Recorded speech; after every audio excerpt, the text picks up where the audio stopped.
What is a project office? A project office is an organizational entity designed to provide full service to projects. Basically, it's a group of people starting small and growing based on the need in the organization. And that need is identified through project failures, identifying what those failures are and how the project office can help those projects.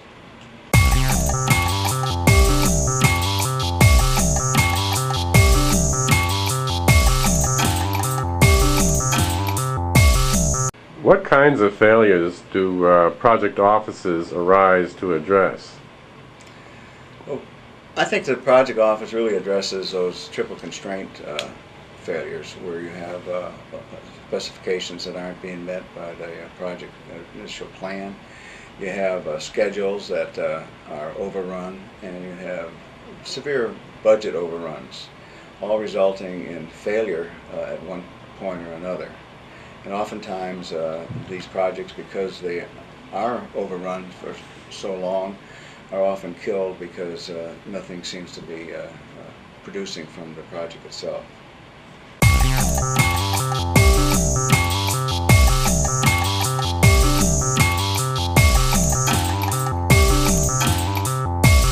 What are the ranges of activities that project offices carry out? Well, first of all, we want to make sure that we look at where the problem is and try to see if we can solve that problem. And as the project office matures, we'll start looking at helping the project manager plan the project more effectively and reducing the planning time, reporting consistently, the training of people within the organization, because many times the corporate training schedule doesn't coincide with the needs of the project. You've got project managers that need to be trained and mentored. And you've got system support that requires quite a bit of overhead. A lot of project managers don't realize that much of the work of projects is administrative, and the project office can help alleviate some of those administrative problems of the project manager.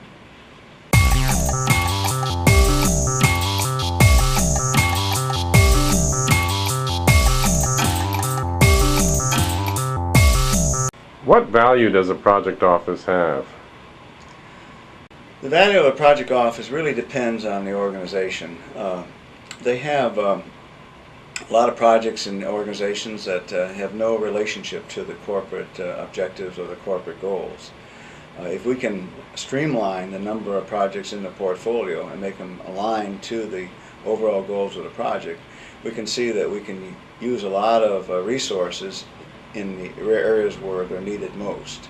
And I think looking at this from a project office view, an overall view of the entire project portfolio, there's a lot of value in terms of dollars saved and resources utilized in the most effective manner.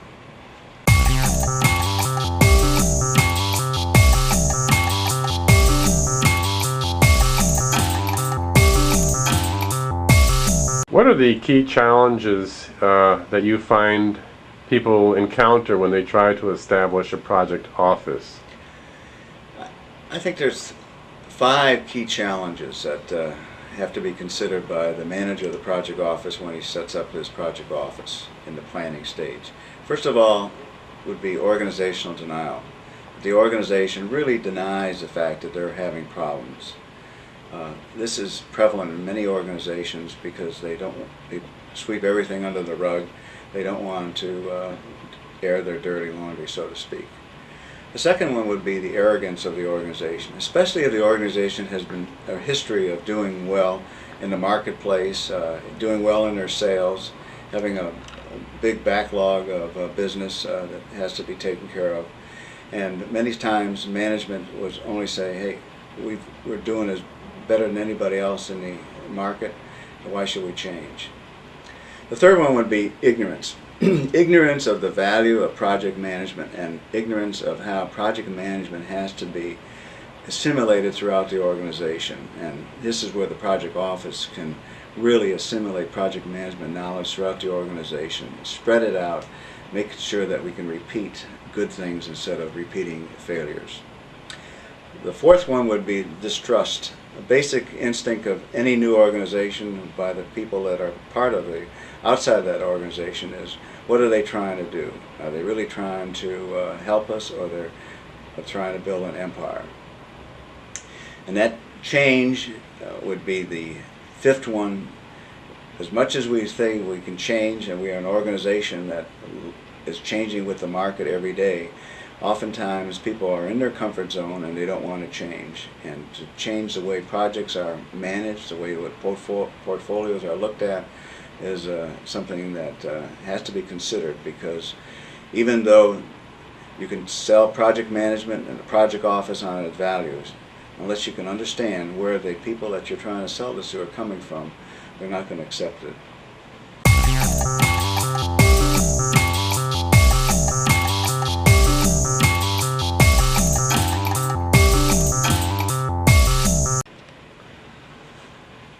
In the many presentations you make on Project Office, you often hit quite hard on the point that a key success factor in establishing project offices is that the project office has to be sold.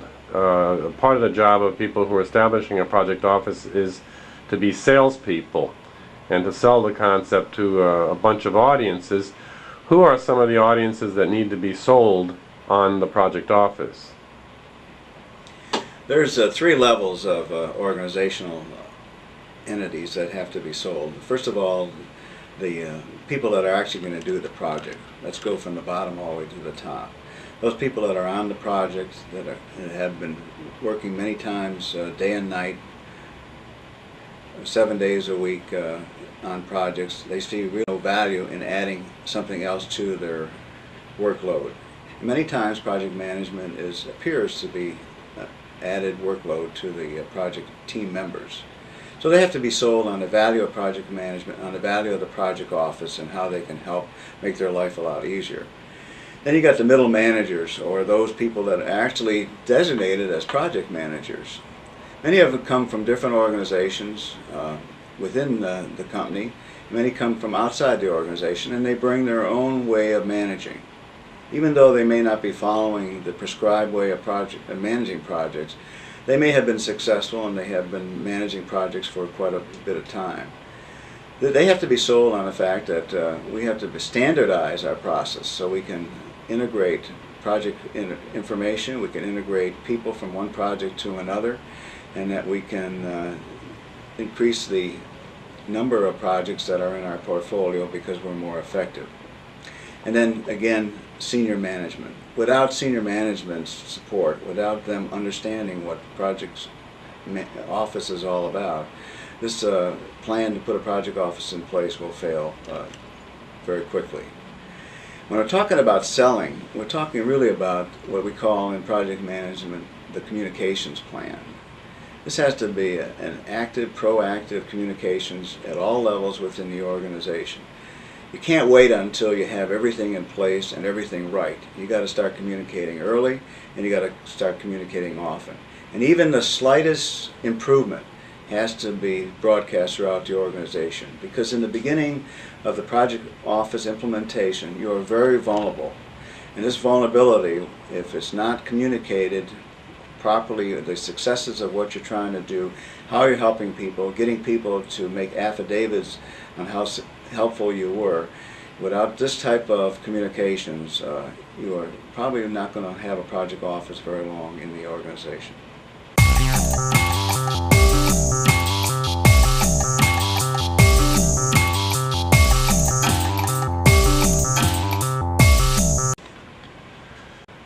One question that people frequently ask when they're exploring the idea of establishing a project office is, how long does it take to establish this? When will we actually see the payoffs?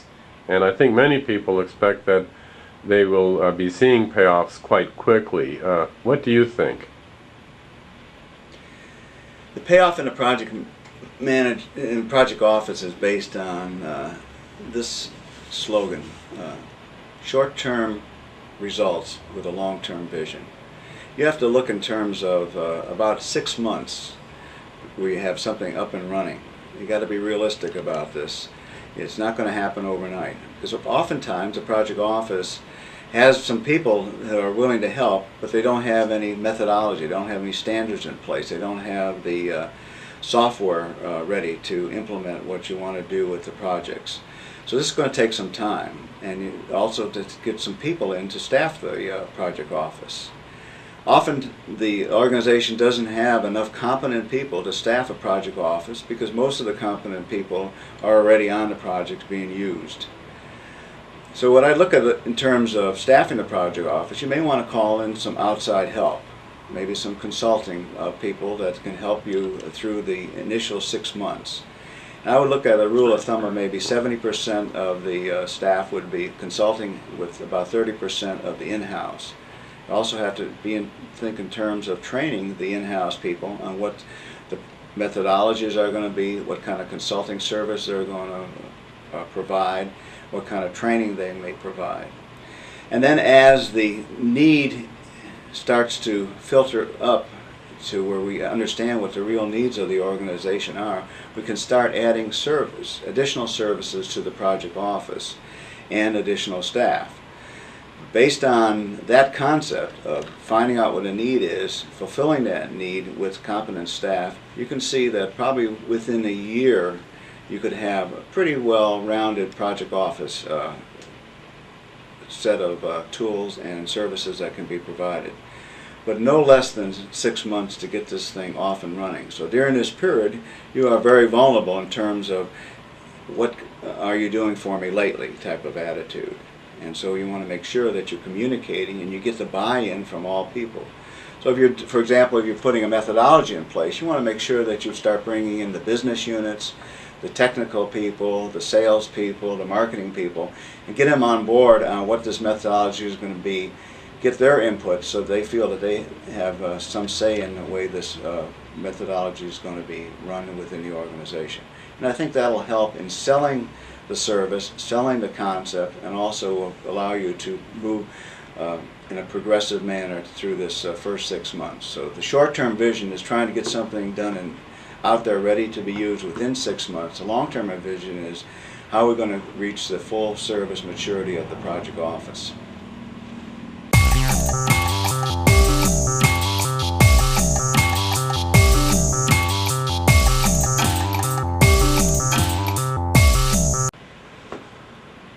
You talk about short-term results operating within a long-term vision, and that seems to me to be a pretty intriguing idea. Can you elaborate further on what you mean by that? The long-term results are, what is your full-service project office going to look like when you reach the level of maturity in the organization? But prior to that, you got to go back and look at, say, where am I going to get to short-term results so that I can show value to the organization quickly, so I can gain confidence in the organization that we are providing a service and we are helpful. So the first thing I would recommend that you do is look and see where the troubled projects are. Look at some runaway projects that have been in trouble from day one.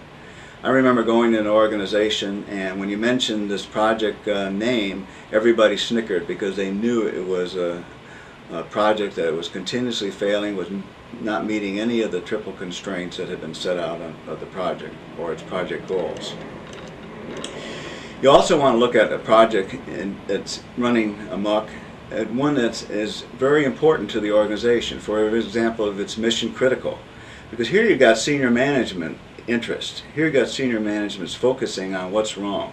So if you can come in here as a project office, the staffing that can help get this project turned around, this will go a long way in convincing senior management that you can be helpful. Now, you're just not going to just look at runaway projects, because there are other projects that are starting all the time. This is a moving train in an organization.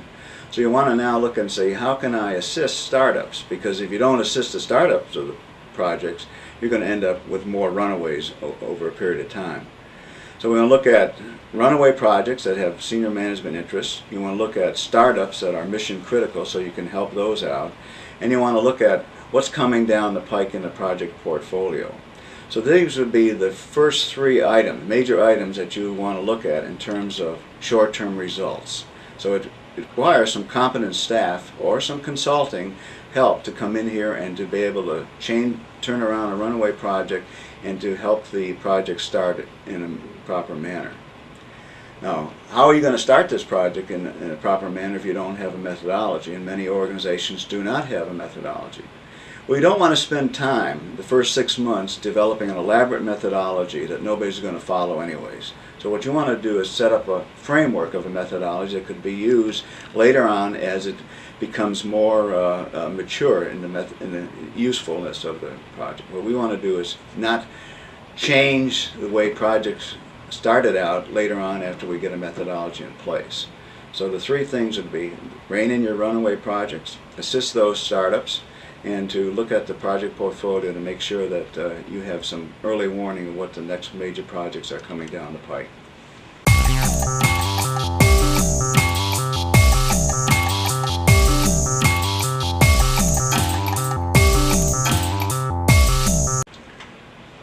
The Project Management Institute has identified 5 processes that all projects go through when they're being carried out. They all go through initiation processes, planning processes, execution processes, control processes, and closeout processes. Can you explain the role of the project office in dealing with each of these processes? The project office role initially will be to develop a process of this type of magnitude where you go from initiating all the way through closing of the project. Here we're talking about keep it simple. Let's not overwhelm our people with 800-page volume of methodology that probably will never be used. We want to keep it simple, we want to use it as a framework, and we want to add to it as we learn lessons throughout the growth of our project office.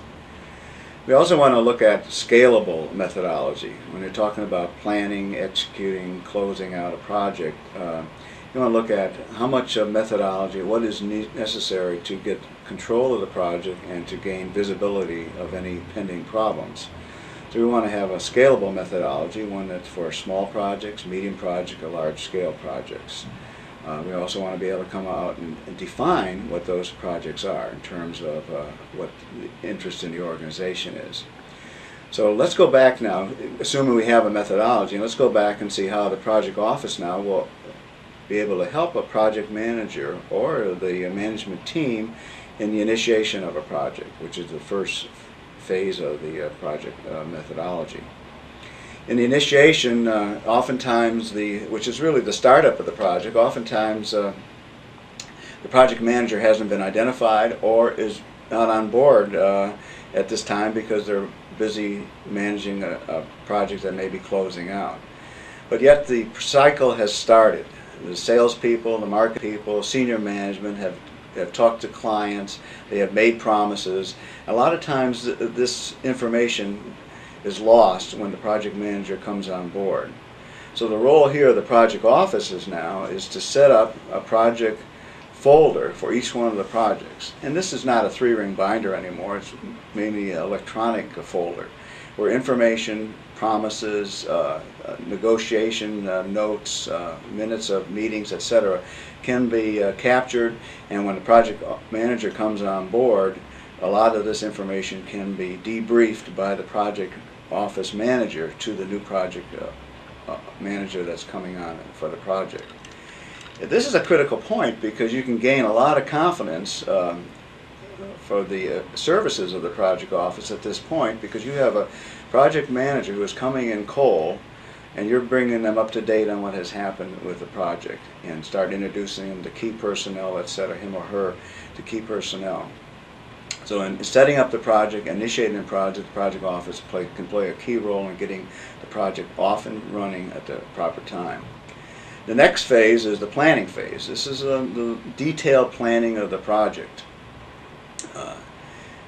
Many times the project planning phase takes too long, and as a result people lose interest or lose faith in project management tools and techniques.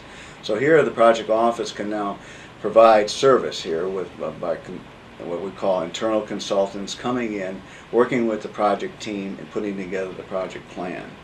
A very effective way is to have a member of the project office staff come in and facilitate the planning process, starting with work breakdown structure, with the project objectives, with high-level Gantt charts, with high-level work breakdown structures, and critical path networks. Very effective, and it doesn't take a long time, but we can get them started. It's also a training period here because you can train the project staff in working with the actual project, which is much different than using some scenario that may not be really valid to what they're trying to do. So the training can be effective here, and also the consulting and getting them started in the right manner. During the execution of the project, in other words, the project has started and is now moving forward, the project office will be monitoring data, setting up a standard reporting for the project, and trying to assist in relieving some of the administrative burden. For example, the capturing of time on project tasks can become very burdensome. Here the project office can help during this phase, during the execution process, in assembling the time data based on the various project tasks. During control, we can actually assist the project manager in controlling the project by setting up various what I call reinforcement reviews, where we come in periodically, look at the project plan, look at where they are in terms of the execution of the project. And often you can look at the schedule and see if hard end dates have been coded into the system, or they're actually allowed to float based on the effort that's been expended. So here we're talking about control assistance from the project office. This can be done a lot easier than you might think, because if you sit in on one of the team status reports, you can see some of the subjective reporting that takes place, and immediately you may get a hint that the project manager could be losing control because people really aren't specifying what a finished product or a finished task is. And then finally, in the closeout of the project, assembling all of the information, looking in terms of what lessons have we learned and how we're going to assimilate these lessons learned throughout the organization.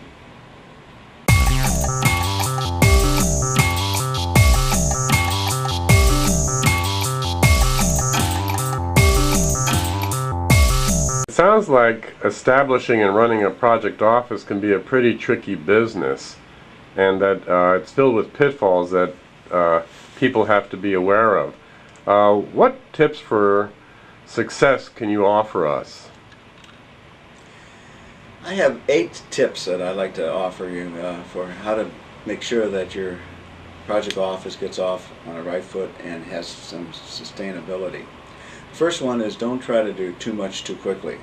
Keep in mind that you got about a 6-month window where people are going to accept the fact that you're getting started, but they're going to start looking for results.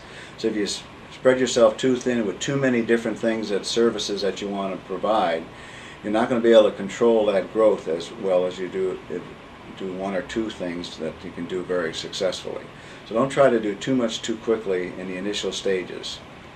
And make sure that even though you have a wide long-term view of what you wanted to do, make sure that the first things that you do have a good foundation before you move on and add other services. Because you also have to have to train your own people, besides training the people that you're going to be doing the project management. The second one would be focus on those high priority projects. The priority projects that are aligned to the corporate goals, that are mission critical designated, and have interest in senior management, because these are the ones where you're going to start getting visibility that your services can be very helpful. Those high projects could be runaway projects and also project startups. The third one is invest in experienced personnel for your project office. You want to make sure that you're not just bringing in staff to fill the billet. You want to make sure that these people understand what project management is about, understand how the organizations work, and possibly if they're certified through the Project Management Institute, this could be very helpful in gaining credibility, because these people would have some knowledge and have some status about what project management is all about. The fourth one would be to initiate minimum project standards. You don't want to overwhelm people with a methodology that's so cumbersome that nobody wants to use it, and pretty soon people will start telling stories about the project office that they're no longer a help but a hindrance. So you want to have minimum project standards, and you want to be able to communicate why we have to have those standards in place in order to be more effective in rolling up project data. And if you're thinking in terms of long-term vision going global, you want to make sure that those standards are in place. So you have to stress those fundamentals. It may be boring sometimes to stress fundamentals, but keep in mind that this foundation has to be in place and has to be continuously emphasized in order to make the project management office work, to make the project management work within the organization. The fifth one would be involve stakeholders in the project management process, the selection process, and the portfolio process. If there is a portfolio process, make sure that your project office is involved in that process. Try to become the caretaker of the information and to provide information to the people that are in the committee that's going to look at projects in terms of selection, in terms of killing projects if that's necessary. The next one is initiate lessons learned. What we learn often from lessons learned is we don't learn from lessons learned. We just continuously make the same mistakes, or we don't want to spread the information out for fear that we're going to hurt somebody's feelings. We have to make sure that we don't repeat mistakes, and the project office can be very helpful in getting those lessons learned out. Now, the lessons learned have to be not only in the project methodology, but also in the training, because we don't want our training to be our trainers to be training in something that is really not realistic. We want to make sure that any lessons are learned are incorporated into the training. And if you're mentoring project managers or doing consulting, internal consulting, we want to make sure that those lessons learned are projected out in the organization. A valuable part of the lessons learned is make sure that senior management knows what we're learning, so that they're aware that the project office is providing a learning experience for project managers and in terms of spreading knowledge throughout the organization. The seventh one would be staff adequately for the administrative burden. We often find that there's more administrative tasks and more administrative burden to projects and project management than anticipated. A study was made a few years ago where 65% of a project manager's time was spent on administrative activities. What the project office can do is alleviate some of this administrative activities by taking some of this burden off of the project manager. And finally, invest in the development of project managers. Make sure that we have competent people that want to do the job, and that the project office can identify people who have that talent, identify what their needs are, and making sure that they get to the proper training and the proper type of project to manage. We don't want to put a very raw project manager into a mission critical project for the first time that they're going to manage a project. We don't want to learn by our mistakes at this point. We want to make sure that we have set the environment up so that project managers can be successful. And finally, communicate, communicate, communicate.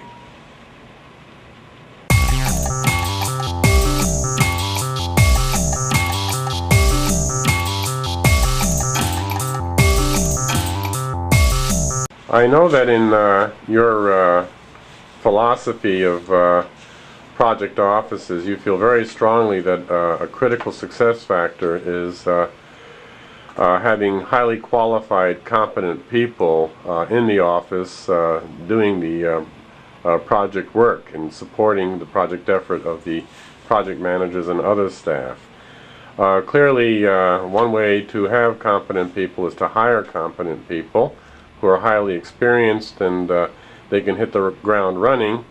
Another approach is to take the people you have and try to develop them from within the office through, for example, training. What kind of tips or guidance can you offer us on programs you can take to develop people from within? Specifically, what kind of training can these people be undertaking in order to increase their levels of competence? The initial training is training in the fundamentals, the project management body of knowledge type of subjects, and in terms of the processes of planning, starting the project, planning the project, executing, controlling, and closing the project. This is fundamental stuff, so that people can understand what the language of project management is. And I think also simulations where the project team can work together to solve problems, working as a team in a simulated atmosphere where they can progress and make real-time decisions based on what would really happen on a project itself. After that point, I would think that we'd have to identify who the project managers are in the organization, and many times we don't know who they are because organizations often don't have job codes for project managers. They look at it as an additional duty or something that's because a project starts and ends, therefore it's not a permanent position. And I think this is wrong. We have to start looking in terms of this is a profession in itself.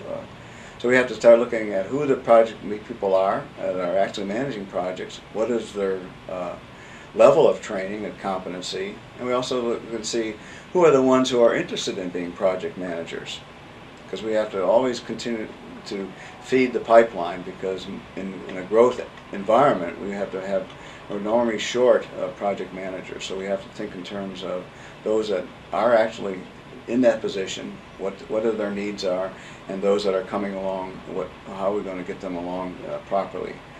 Oftentimes we don't have this long apprenticeship situation, and so we have to think in terms of how we're going to get the people on board, trained as quickly as possible. And here's where the project office can provide just-in-time training through internal consultants from the project office or some mentors that are from the project office. Looking at what the project office manager's needs are, perhaps a diagnostic can be used to determine what the needs are of individuals.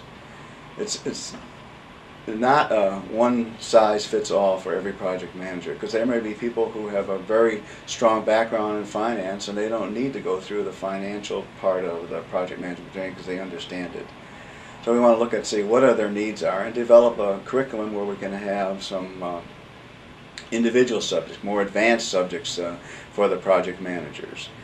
And I look at a progressive training program, starting with fundamentals and going up through perhaps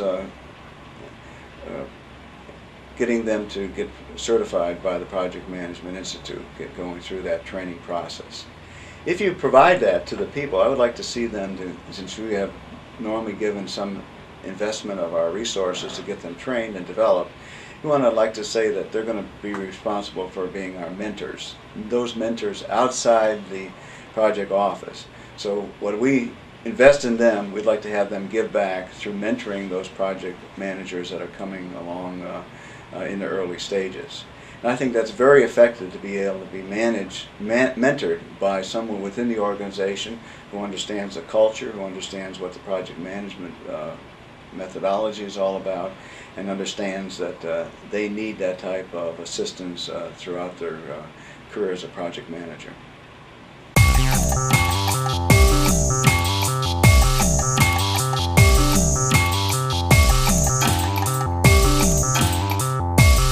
Project offices are no longer in their infancy. We've been implementing them for a number of years now. They're still quite new, but they're not infant anymore, and we're developing a little higher degree of maturity with these offices. What do you think the project offices are going? What are the key challenges they're facing today? We're well beyond the year 2000 now, and some of the issues today are quite different than what they would have been 10, 15 years ago. So what do you think the key issues are that we'll be facing in dealing with project offices into the future?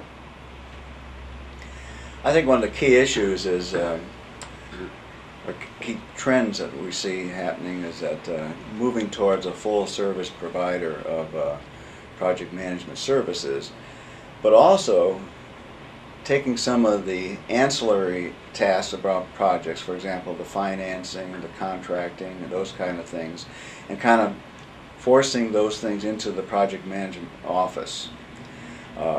If this happens in the early stages, which often at times it may look logical, you could start losing focus on your primary purpose, and that is to increase the project management within the organization, to bucket up, to make sure that projects aren't failing as rapidly as they were in the past, and to start having more competent project managers managing projects. So one of the trends in the future is going to be that you're going to people are going to be putting contractor groups of people in there. For example, you may be responsible for managing the outside contractors, making sure that that is being done. You're a point of contact for all of the vendors that are coming into the organization to deal in terms of what's going on with projects and technology. Financial people, a lot of projects have a lot of financial impact, the budgets. Having some kind of a financial group within the project office where they can actually assist in putting together budgets for the project and to look in terms of auditing projects at the end of the closing of the project. And then the contracts. Many contracts involved in multiple projects, many contracts involved in multiple discipline projects where all phases of activity and technology of people are involved. The project office, some project offices are now having some contractual assistance in their organization per se. The biggest challenge in the future is going to be this trend towards globalization, being able to use the project office to help coordinate and possibly manage the global aspects of projects, reaching across 13, 14 time zones to make sure that project work is coordinated. This is one of the trends. The technology is there, the communications is there, but we have to be careful that we don't overlook that the fundamentals have to be there at all times in order to make these kind of things work. A lot of project people now believe that they can manage projects without even seeing many of their project team members by communicating through email, through visual technology. However, we have to be careful that unless we have the standards in place, unless some kind of methodology is understood, that many of these projects are really going to be very difficult to control and to manage. The third area is how we're going to provide information to the executives. And with the technology available now, we're now seeing trends toward executive dashboards. Trying to figure out what the executive needs to know in order to be able to get early warning of possible problems, to be able to influence a project when at the proper time. We see that the executive dashboard is one of the things where you can get project data. My vision has always been that I'd like to be able to touch the screen of an indicator when it may be turning from yellow to red, and to be able to bore down and see which one of the projects is the major contributor to a problem, and to try to focus on that and see if the project office, with the help of the senior executives, can get this project problem solved.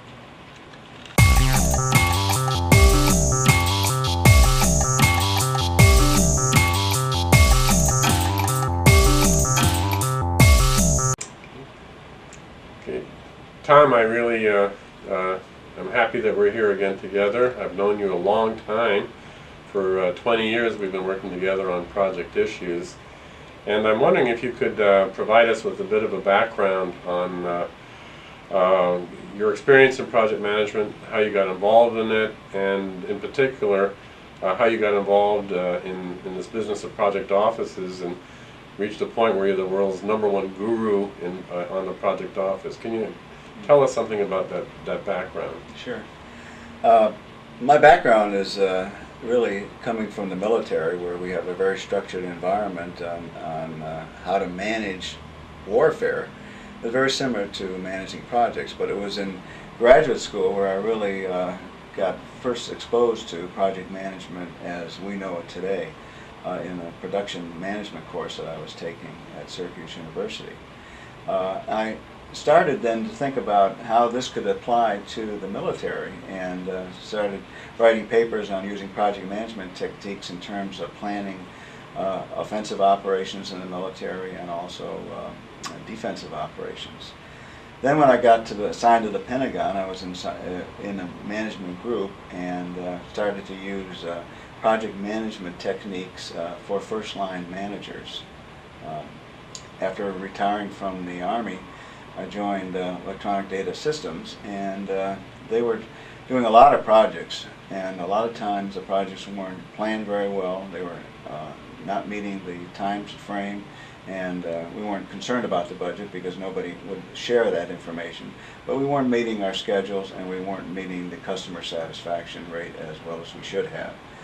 At that point, I decided that perhaps it was time to do something about project management. I was in a position working with proposals where the government was asking us to put project plans in our proposal.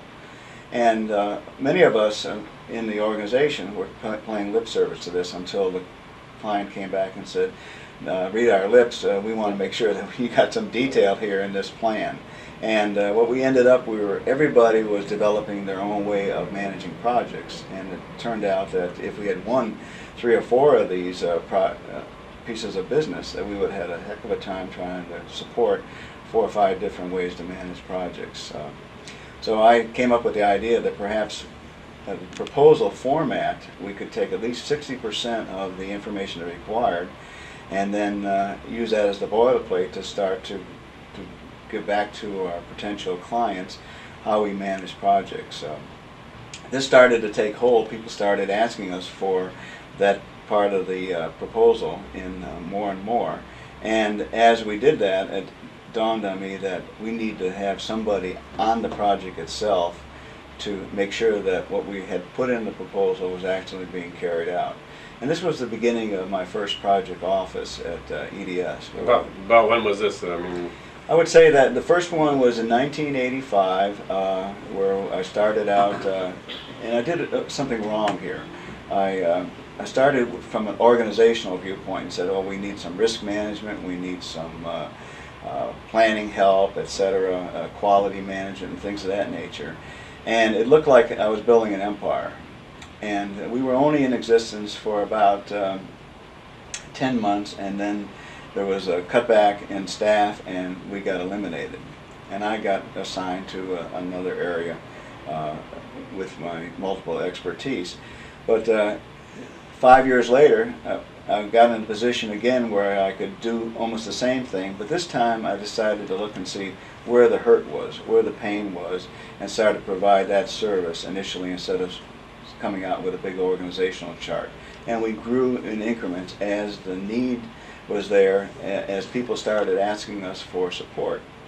The key on this one was interesting for me was that I was not given enough funding for more than 1 year. And I had to charge back for our services. And when the management said, if people value that service, they're going to pay for it. And I believe that that's one of the keys to making a success is to charge for that service, but you have to treat it like a business. So we had to treat this project office like it was a business within EDS. We had to go out and sell our service. We had to make sure that the customer was satisfied. If somebody was dissatisfied, I had to be there and to make sure that it was smoothing over any of the ruffled feathers. So in retrospect, even though it was difficult, and even though we didn't know we were going to have a job at the end of the year, I think that made us successful because we were really proactive in going out there and selling our service and making sure that what we did had value to it. if I can interrupt you here, because you hit a responsive chord. I had a very similar experience. a couple of years after you, maybe it was '87, I was working with a very major financial services company here in Washington, D.C., and they were trying to projectize all their operations. They're going through a major organizational transformation. Today they process over $1 trillion worth of financial paper. In those days I'm not quite sure how much, and they have a staff of only several thousand people. So they realize that through project management coupled with technology that they can do some incredible things. So it was about 1987 that they experimented where they set up a project office, and when the team of gung-ho people came in, and they were going to, basically they came in like gangbusters, and they told everybody, we're going to save your life, we're going to make your lives easier, these kinds of things. And right away, both the technical team people, the technical project workers, including project managers, they bristled because they recognized that this sounds like actually more work, more bureaucracy, not less bureaucracy. And then the customers just saw this as another impediment to getting the job done. So this experience I had, that group I think lasted between 6 months and 9 months, and just like your experience, in a sense, people said, wow, this sounds like we're just adding more layers than we are taking away. But I think a lot of organizations experienced that kind of incident back in the 80s, because in the 90s I think they were learning their lesson, and fundamentally I think successful project offices had tremendous demand for their services, and people were willing to pay, even internally they were willing to pay for those services. And I think today it's even more difficult because cutbacks in budget and cutbacks in marketing and those kind of things, we end up with how are you going to survive with this project office if we have to charge somebody because Sure. they don't have the funds to do it. And so it may be a little more difficult, but what I try to do in my seminars is try to enforce on people that I've been through this three times now, and I've categorized the pitfalls that were Sure. made and the lessons learned, and I'm trying to pass those on to the people. So the sell has to be based on a need, and there is no gain without pain, and unless the organization is in some pain, they got to be able to do something about it, and a project office can help. And that's the key argument there. How can I spend money to save money, and through the project office? And I think if you get that equation down based on the organization itself and the culture, I think you can be successful. Well, I think that a big challenge that we're facing during the times of economic downturn, and again the economy will go up again, then it goes down, it goes up and down, but it really at that point then you start hearing whispers in the hallway that project management is really, it's an overhead item. Certainly a project office is an overhead item, and this has led to some discussions I've heard people have, saying that, well, maybe one day project offices will become the new stovepipe, because right now they're very vulnerable to the extent that you're cut loose. Very often you might be in the IT department, or you might be in the finance department or operations. You're kind of an appendage. Maybe ultimately we're going to find, because project management is so important, that it'll become a new stovepipe. But we have a marketing department, no one questions their legitimacy. You have finance departments, no one questions their legitimacy. Operations departments, legal departments. Maybe one day we'll have a project management department. Now again, I'm not sure that I really see things working out that way, but I'm curious to see what would your response be to that particular theory. Yeah. Well, I used to think that would be the way to go, and I'm a little bit concerned right now that I don't want to have the same reputation as the finance people, where they say they're just bean counters. I don't want the project management people to think that they're just doing things by rote. You know, that they're not giving the managers a prerogative. The danger I see of this is that the centralization of project control. Whereas you start taking it to a higher level, controlling all the project, who's responsible for it? You know, is it the project office? Is it the project manager? If the people start thinking that the project office is responsible for all of the projects, I think we start losing the value of having good project managers who understand their responsibility, their accountability, and be able to make decisions. And I think you take that away because the real project management is done on the project, not at a real high level. So we have to be careful on how that is handled, so that you don't. Sure, we need progressive levels of management and reporting, but who's going to be responsible? Who's going to be accountable? I think it has to be the development of good project managers. Yeah, and I also think, following up on what you're saying here, I think the idea of saying, well, maybe we're going to have the stovepipe, it'll evolve into that. I think one thing that bothers me about that point is that it really goes against the whole trend towards flattened organizations. You may actually find, rather than project management becoming a stovepipe, you might find that the marketing and finance stovepipes have to become more diffuse and more flattened, and that they have to serve the people more directly. So I think your point there is well taken, because really, if you think about it, the trends are more towards flattening rather than creating more stovepipes. And another danger is what we experienced when I was in Vietnam in the Army, where because of communication, because of mobility, we had general officers flying in helicopters controlling squad leaders on the ground and bypassing the chain of command. And I think that, with technology the way it is, we can certainly get into that trap in our corporations today. So you're saying that the basically with the beepers, with the email, with the web pages, that you can have theoretically these are integrating everything, but in practice it can really keep people operating independently or tying them together. Could you explain that a little further? Because I can see where you can actually go both ways. Oh yeah, oh, because absolutely. The commander absolutely. can be too independent from central control. On the other hand, the technology can create more central control.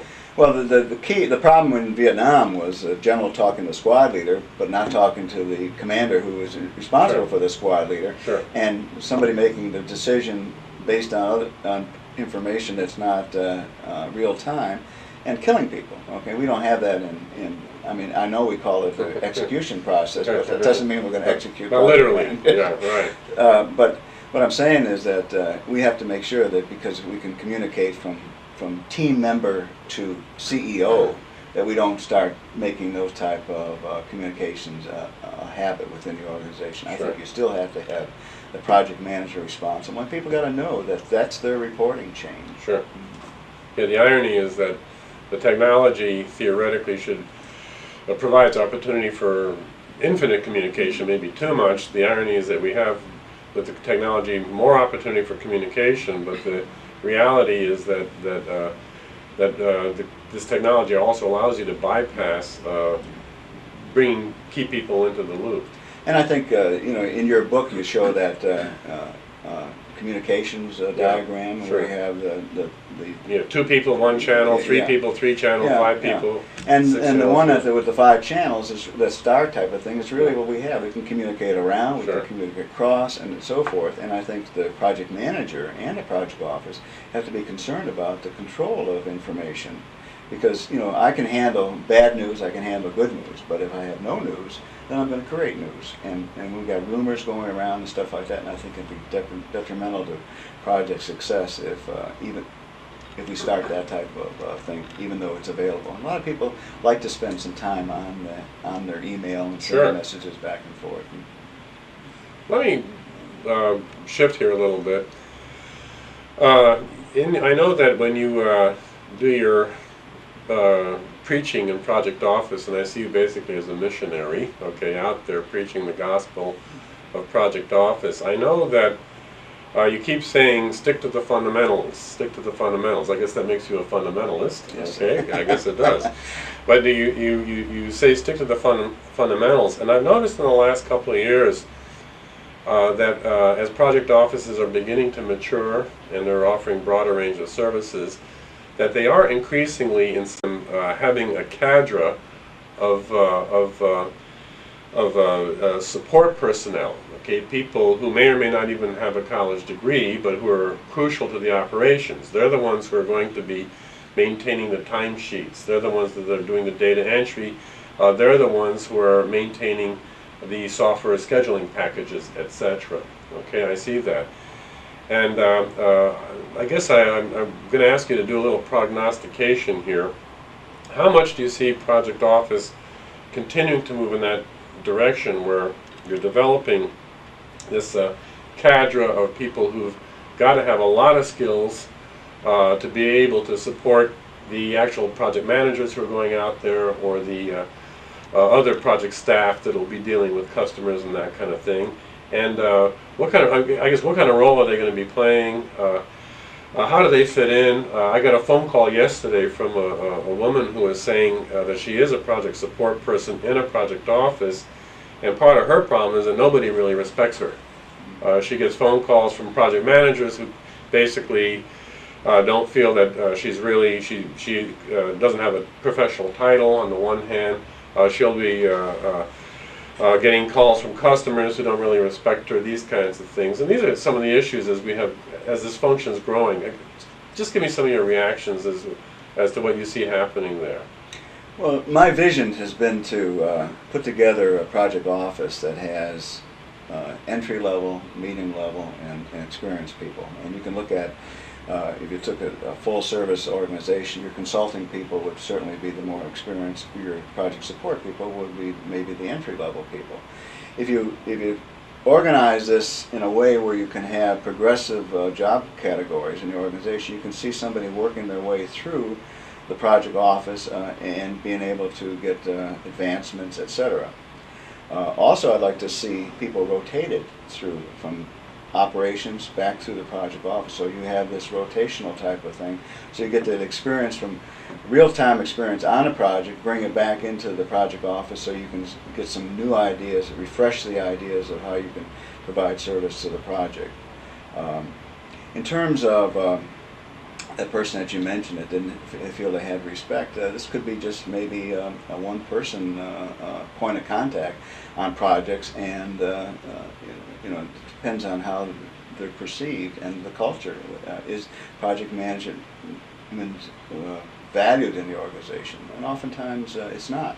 We have a lot of people that have been trained in project management, are certified, and still can't get things going in the organization because the organization is not ready to accept that. And my experience at EDS in the first time was that they weren't ready to accept it. They were high flying at that time. When things started to go south a little bit, and they started feeling pain, and the customers starting to get a little bit dissatisfied, that's when they started to look for help. No, I again, my experience totally supports what you're saying. People ask me, what's the best way to get support for project management in general and project offices, and in particular, how do you get management really to move? I said that you got to get near bankruptcy. Okay, basically get in the newspaper, get on the front page, get a scandal, and then suddenly management gets the signal, and then you start seeing some support for it. So the other issue I have here is that we're talking now a lot more about some of the people issues and so forth. What kind of, if you're give me a psychological profile of the person who's running a project office. Is this person supposed to be the smartest person in project management? Are they supposed to be an administrator? Are they supposed to have schmoozing skills with senior management? What do you think a profile of the, say, the director of a project office, of a typical project office should be? Yeah, I've seen two things happen here. I've seen people brought in from outside to set up a project office, and they've had very tough time getting things moving. First of all, because they're an unknown person in the organization. They haven't established a reputation. So the flip side of that would be, if I'm going to bring somebody in to manage a project, I'd like to have somebody who has got some knowledge of project management, is respected in the organization, has been in the organization for a while, and maybe is a name that people recognize. Okay, so that when they go forward and they've had some credibility over the period of years, that they can, and they say we need to do this, that you got people that they may not know anything about project management, but they believe in the person and and the sincerity and the dedication of that person, that they're willing to follow and give him or her time to get something going. So I see it's getting somebody who's inside the company a lot easier than to bring somebody who is maybe the best project manager or knows more about project management than anybody else, coming in as an outsider, because I think that's a more difficult project. Well, does this, again, these are horrible generalizations, but are we looking for fundamentally a bureaucrat because there's a lot of detail that has to be managed? Are we looking for an entrepreneur who's going to go out there and push? Because we all know entrepreneurs sometimes are a little weak on the administrative side. The administrators are a little weak on the leadership side. What do you see? Is there a balance? What do you think? Well, yeah, there's balance, but I think what you need to do is you have to understand yourself. If you're going to be the project manager, you got to know where your strengths are and what your weaknesses, and making sure that if you don't have the real good background in project Sure. management, that at least you can bring somebody in who's got Sure. all of the knowledge. Okay, but I think you need somebody who can make things happen. Sure. You know, I've heard you mention many times that one of the profiles of a project manager is results oriented, and Sure. I think you have to be results oriented because we mentioned that long-term vision, quick-term results. We need to get something going, so you got to have a driver and somebody that can make things happen, can open doors, get into the organization, get assistance, get people to buy into what you're trying to do. So those interpersonal skills are extremely important. I think probably more important than whether I can spell PMBOK or Sure. project management. Well, no, I think because if you think about it, the director of a project office has contemporary people, say at the vice president level, director level, that they have to contend with. Okay. Meanwhile, they have to also deal with the staff of the project office. In many project offices, incidentally, the project managers aren't owned by the project office. The project manager may be in IT or maybe in finance, and then the project support office is supporting these people. So the director of the project office has got to be able to catch their attention as well, because he or she doesn't control them directly. Meanwhile, you have administrative staff, people constantly coming in who are just learning the ropes, who may not be all up to speed with project management when they come on board and all that. So I think the challenges that the director of the project office has are pretty substantial on the people management in the people management arena, because you've got people above, people at your level, people below. If you can't deal with these various people, I think you're going to be in pretty big trouble. And I think you need somebody that is don't set the expectations too high, because you can oversell your capability, but you don't have the staff to back it up, and you're leaving yourself vulnerable to criticism. Well, I'm really glad that you're able to come in and chat with us here to talk about these project management issues, and I'm very excited about the continuing work that you're doing in project management. I know you're conducting surveys, you have conducted surveys of project management activities and organizations. Can you just tell us what you've been doing in the last couple of months, and then we'll have a good sense of, we know now where you've come from and where you are now, and maybe get a sense of where you're headed. Well, I'm still doing the missionary work. I'm still spreading the word, doing a basic seminar and setting up a project office, and I'm doing a lot of overseas work, going over different countries, which I enjoy doing, and writing some articles and doing little things of that nature. Yeah. I know you're writing articles because we're co-authoring some of them, so yeah. Well, again, thanks so much for being with us, and I appreciate your contributions to this course. It's been my pleasure, David. Okay, thanks.